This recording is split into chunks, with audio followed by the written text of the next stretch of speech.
All right, welcome to The Explainer. Today, we're diving into one of the most incredible character arcs in the entire book of Genesis. It's this amazing story of family drama, betrayal, and just unshakable faith that takes us from the very top, as a favored son, all the way down to the bottom, a forgotten prisoner. Let's jump right in. So here's our game plan. We're going to start by wrapping up one brother's story, Esau and his descendants. Then we're making a hard pivot to Joseph, his wild dreams, and his brother's shocking betrayal. After that, we take this fascinating detour with the story of Judah and Tamar, which is really important, before we follow Joseph into Egypt, where his character is put to the ultimate test. And we'll end things in a prison, where a couple of dreams are about to change everything. Okay, first up, Genesis 36. Now, this chapter might look like just a long list of names, but it's here for a really crucial reason.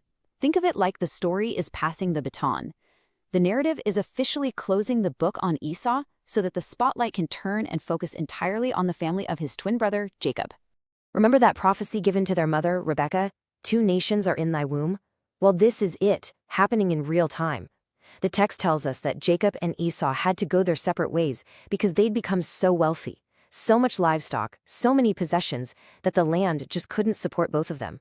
So Esau, who's also called Edom, packs up and moves to Mount Seir, and that's where his nation begins. Now, what you're seeing here isn't just a family tree, it's the blueprint of a kingdom. You can see how Esau's sons become these powerful dukes, leaders of clans. And get this, the text makes a point of saying that these kings of Edom were ruling long before Israel ever had a king. This establishes the Edomites as a major power in the region right from the get-go. So here's the bottom line. Genesis 36 neatly ties up Esau's story. His legacy is secure, he's the father of the Edomites. And that allows the rest of the sacred history to zoom in completely on the line of promise, which runs through Jacob, who is, of course, also named Israel, and his most famous son.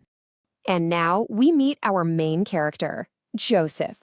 He's 17 years old, and he's the apple of his father Jacob's eye. Jacob doesn't even try to hide it. He gives Joseph that famous coat of many colors, and let me tell you, his 10 older brothers just seethe with jealousy. They already couldn't stand him, and things are about to get so much worse. So Joseph has a dream.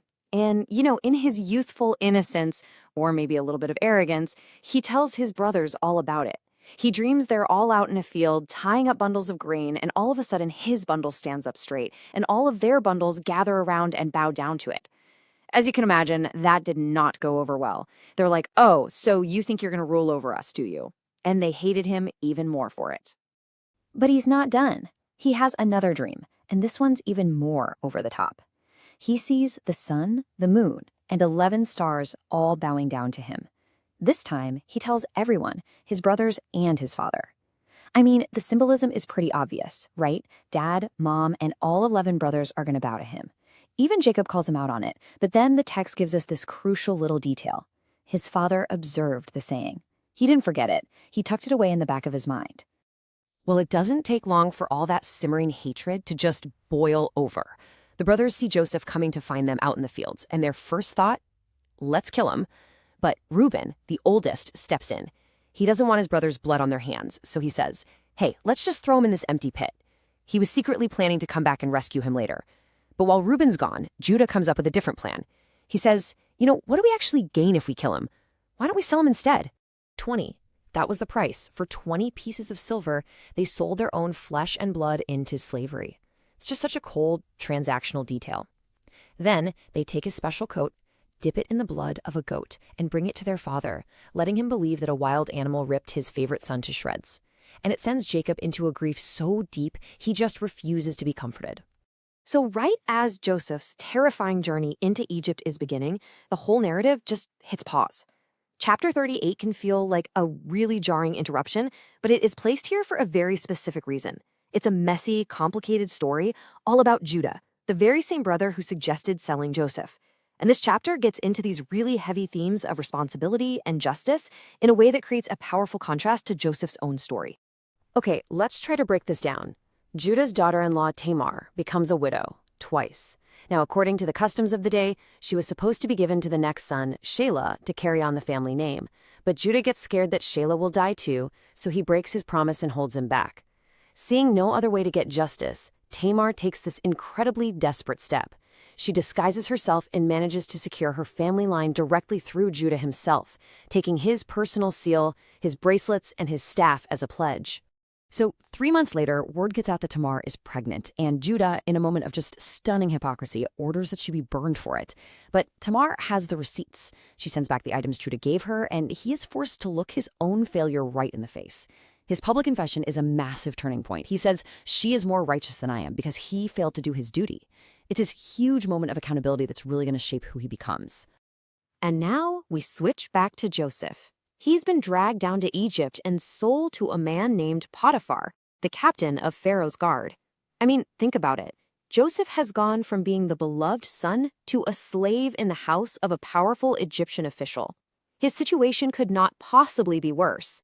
And yet, this is where we see a theme that is going to define Joseph's entire life. Despite everything, God's presence brings him success, and Potiphar sees it plain as day. Everything this kid touches turns to gold. So what does he do? He promotes him, putting this young Hebrew slave in charge of his entire household. Joseph literally goes from the very bottom to the very top. But of course, with that success comes a massive test. Potiphar's wife starts to notice the handsome young man running her house, and day after day she demands that he sleep with her. Just look at this contrast. Her demand is so blunt, so persistent, but Joseph's refusal is profound. He doesn't just say no, he explains why. He says it would be a huge betrayal of his master's trust, but even more than that, he calls it a great wickedness and sin against God. His integrity, you see, is all about his relationship with God. One day, she gets him alone in the house. She grabs onto his cloak, and he does the only thing he can do. He runs for it, leaving the garment right there in her hand. And for the second time in his life, a piece of Joseph's own clothing is used to betray him. She holds it up as false proof, screaming that he attacked her. When Potiphar gets home, he is furious, and he throws Joseph straight into the king's prison. And here we are again, rock bottom. But the story hammers home its most important theme one more time. Even in the darkness of that dungeon, the Lord is with Joseph. God shows him mercy and gives him favor with the prison warden. And just like what happened in Potiphar's house, Joseph's incredible character and competence shine through. And pretty soon, he's put in charge of all the other prisoners.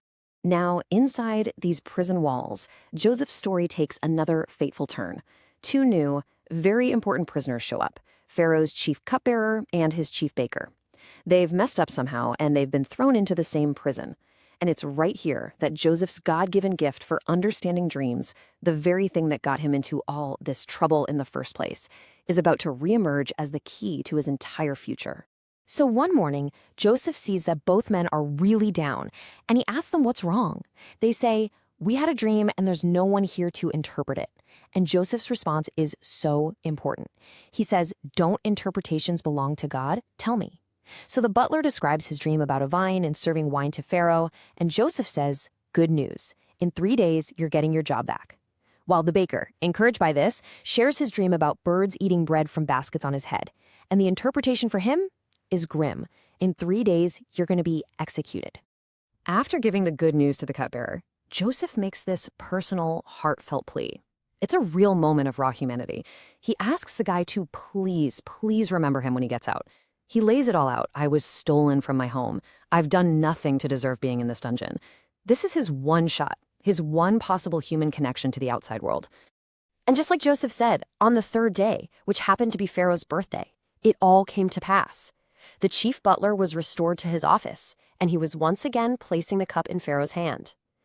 And the chief baker was hanged. Joseph's gift of interpretation was proven to be 100% accurate.